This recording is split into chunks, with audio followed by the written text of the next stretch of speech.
हम बात करेंगे भारत की नदियों की। तो भारत की नदियों को दो भागों में विभाजित किया गया है। पहली है हिमालय की नदियां, दूसरा है प्रायद्वीपीय भारत की नदियां। तो हिमालय की नदियों में भी कई नदी तंत्र हैं, जैसे सिंधु नदी तंत्र, गंगा नदी तंत्र। और भारत के दक्षिणी हिस्से में ये जो नदियां पड़ती हैं इन्हें हम प्रायद्वीपीय भारत की नदियां कहते हैं। भारत की सबसे पवित्र नदी गंगा नदी है और भारत में सबसे अधिक लंबी नदी गंगा नदी ही है, इसलिए हम सबसे पहले बात करेंगे गंगा नदी तंत्र की। तो भारत के इस हिस्से में है बंगाल की खाड़ी और इससे पिछले हिस्से में पड़ता है अरब सागर, और ये रही हमारी गंगा नदी।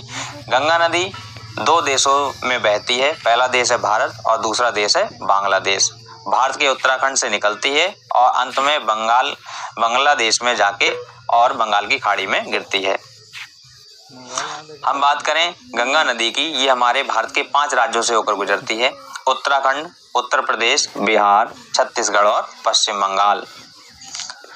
सबसे अधिक लंबाई गंगा नदी की उत्तर प्रदेश में है, सबसे कम लंबाई इसकी कहां पर है? झारखंड में है। आगे हम बात करें कि इसकी ये गंगा नदी कहां से निकलती है। तो देखिए गंगा नदी हमारे उत्तराखंड में एक जिला है जिसका नाम है उत्तराकाशी।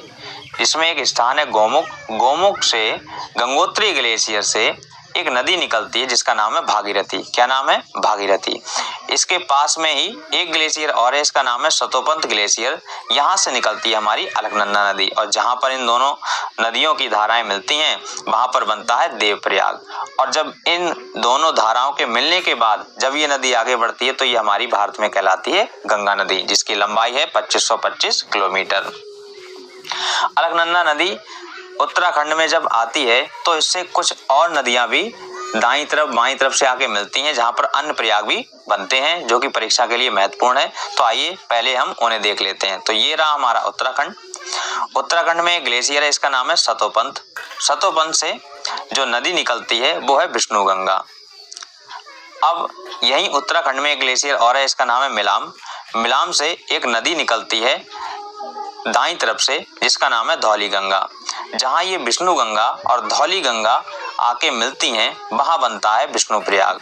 और विष्णु प्रयाग के बाद जब ये नदी आगे चलती है तो ये हमारी कहलाती है अलकनंदा। इन दोनों मिलने के बाद में देखिए विष्णु गंगा और धौली गंगा ये दोनों मिलके हमारी बनाती हैं अलकनंदा नदी को। जब ये नदी आगे बढ़ती है तो बाईं तरफ से एक नदी इसमें और आके मिलती है, इसका नाम है नंदका नदी, और इनके संगम से यहाँ बनता है नंद प्रयाग। फिर जब नदी आगे बढ़ती है तो एक नदी और आके मिलती है दाईं तरफ से जिसका नाम है पिंडार नदी, और पिंडार नदी जब इस नदी में मिलती है तो वहां बनता है कर्णप्रयाग। बाईं तरफ से एक नदी आगे और मिलती है जिसका नाम है मंदाकिनी, और यहाँ पर भी एक प्रयाग बनता है, इसका नाम है रुद्रप्रयाग। अब देखिए जब ये नदी मिल जाती है तो बाईं तरफ से हमारी भागीरथी नदी आती है और अलकनंदा से मिलती है, और यहाँ जब मिलने के बाद बनता है देवप्रयाग, जो कि अभी हमने भारत के नक्शे में देखा था। जब देवप्रयाग में अलकनंदा नदी और भागीरथी नदी दोनों मिल जाती हैं तो वहां से आगे बढ़ने के बाद अब हमारी ये नदी गंगा नदी कहलाती है। तो ये भी परीक्षा के माध्यम से बहुत महत्वपूर्ण है। आगे हम बात करें भारत में, अभी ये हम जान ही चुके हैं। इसके बाद देखते हैं, इसके बाद हमारी भारत की सबसे बड़ी सहायक नदी है यमुना नदी। कौन सी नदी है? यमुना नदी भारत की सबसे बड़ी सहायक नदी है। ये भी परीक्षा में कई बार पूछा जा चुका है। अब आगे देखिए जरा कि ये जो यमुना नदी है वो यमुनोत्री ग्लेशियर में एक स्थान है, इसका नाम है बंदरपुच चोटी। क्या नाम है? बंदरपुच चोटी। वहां से निकलती है और जहां ये जाके मिलती है वो स्थान कहलाता है प्रयागराज, जिसे हम इलाहाबाद कहते हैं। तो जो यमुना नदी है उसकी लंबाई 1310 किलोमीटर है, कहीं 1385 किलोमीटर लिख देते हैं। ये प्रयागराज में जाके गंगा नदी में मिल जाती है। तो एक ही नदी है जो हमारी हिमालय से निकलती है और गंगा नदी में मिलती है। बाकी सभी नदियां जो हैं वो हमारी प्रायद्वीपीय भारत से निकलती है और गंगा में जाके मिलती हैं। अब हम आगे देखते हैं कि आगे कौन कौन सी गंगा नदी की हमारी सहायक नदियां हैं। तो देखिए एक नदी है चंबल नदी, जो कि गंगा की ही सहायक नदी है, परंतु पहले किससे में मिलती है? पहले यमुना नदी में जाके मिलती है।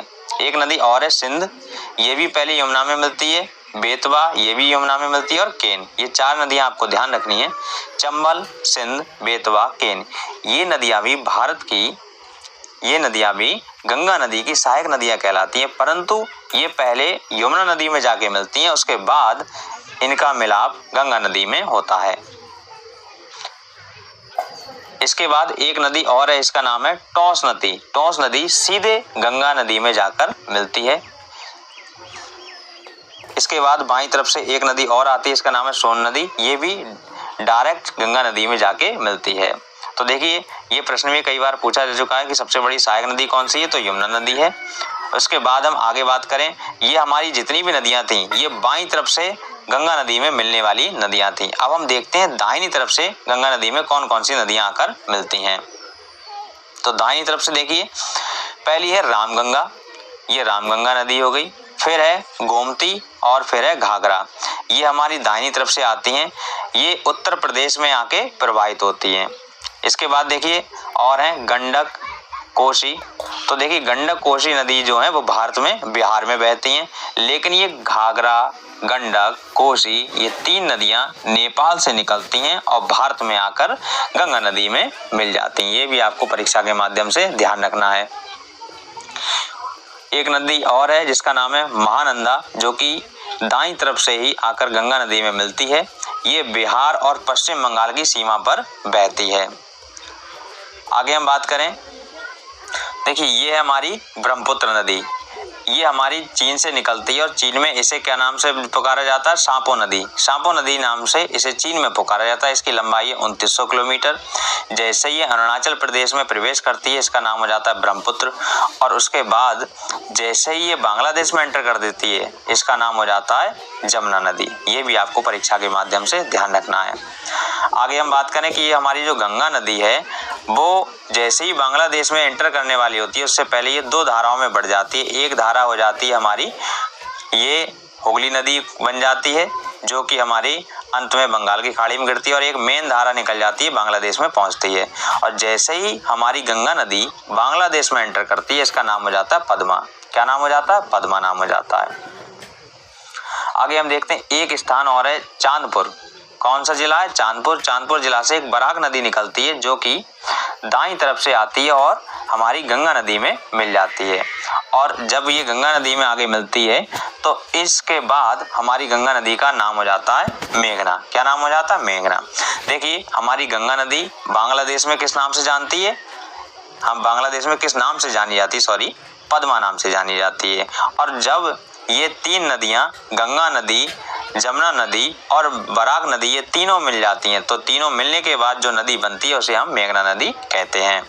उसके बाद ये नदियां हमारी बंगाल की खाड़ी में गिरती हैं और वहां पर बनाती हैं सुंदरबन डेल्टा, क्योंकि यहाँ पर सुंदरी नाम के वृक्ष बहुत ज्यादा मात्रा में पाए जाते हैं, इसलिए इस स्थान को सुंदरबन डेल्टा, क्योंकि यहाँ पर सुंदरी नाम के वृक्ष पाए जाते हैं, इसलिए इस जगह को हम सुंदरबन के नाम से पुकारते हैं। और यहाँ जो डेल्टा बनता है उसे हम सुंदरबन डेल्टा के नाम से जानते हैं। आगे हमारी ये जो हुगली नदी है, इसमें एक नदी और आके मिलती है जिसे हम दामोदर नदी कहते हैं। और ये देखिए यमुना नदी की जो सहायक नदियां हैं, चंबल, सिंध, बेतवा, केन, ये सभी हमारी मालवा के पठार से निकलती हैं। आगे देखिए गंगा नदी की सहायक नदियां जो हमें इजीली दिख जाएं, जिन्हें हम आराम से पहचान सकें, तो इसके लिए एक ग्राफ बनाया गया है। पहला है बाईं ओर से आने वाली नदियां। गंगा नदी में बाईं ओर से आने वाली नदियां हैं रामगंगा, गोमती। नेपाल से आने वाली 3 नदियां हैं, घाघरा, गंडक, कोसी, और एक कौन सी है इधर से? महानंदा नदी आती है। ये हमारी गंगा नदी में बाईं ओर से आने वाली नदियां हैं।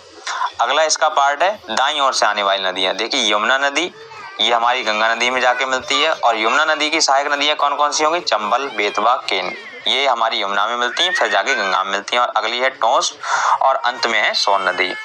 तो इस प्रकार ये हमारी वीडियो कंप्लीट होती है, जिसका नाम है गंगा नदी तंत्र।